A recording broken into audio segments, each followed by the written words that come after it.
உலகத்தையே மயக்கும் ஒரு வீரன் மன்மதன். அழகு, மென்மை, இனிமை, அவன் ராஜ்யமே காதல். அவன் ஆயுதம் கரும்பு, வில், வண்டுகள் நான், அம்புகள் 5 மலர்கள். தாமரை மனதை திறக்கும், மாம்பூ பசலை உண்டாக்கும், அசோகம் செயலிழக்கச் செய்யும், முல்லை உணர்ச்சியை மங்கச் செய்யும், நீலோத்பலம் உயிரையே கவரும். ஒரு நாள் ஞானத்தில் ஆழ்ந்திருந்தார் சிவபெருமான். அவரை குழப்ப மன்மதன் வருகிறான். அம்பை பூட்டிக்கொண்டு விடலாமா வேண்டாமா என்று தயங்கி தயங்கி நின்றான். அவன் உடம்பெல்லாம் நடுங்கியது. இதை செய்தால் தன் உயிர் போகும், செய்யாமல் விட்டால் உலகம் வாழாது, வேறு வழி என்ன என்று உலக நலனுக்காக தன்னை பலியாக்க முடிவு செய்தான். மன்மதன் தனது மலர் அம்புகளை ஒன்றன் பின் ஒன்றாக எய்கிறான். இறைவன் அமைதியாகவே இருக்கிறார். ஆனால் 4வது அம்பை எடுக்கும்போது நெற்றிக்கண் திறக்கிறது. ஒரே கணத்தில் மன்மதன் சாம்பலாகிறான்.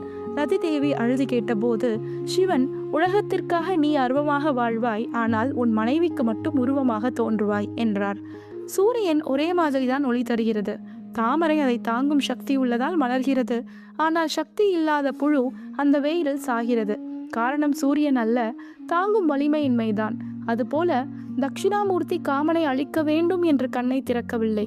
ஞான சமாதியில் இருந்த தவப்பெருமான் தனது ஞான கண்ணை திறந்தார். ஞானத்திற்கு முன்னால் காமம் நிலைக்குமா என்ன? ஞானத்தின் வலிமையை தாங்கும் ஆற்றல் இல்லாத மன்மதன் தனது பலவீனத்தால் எரிந்து போனான். இவை அனைத்தும் ஞானபிரானாகிய முருகப்பெருமான் தோன்ற ஏற்பட்ட சூழலே.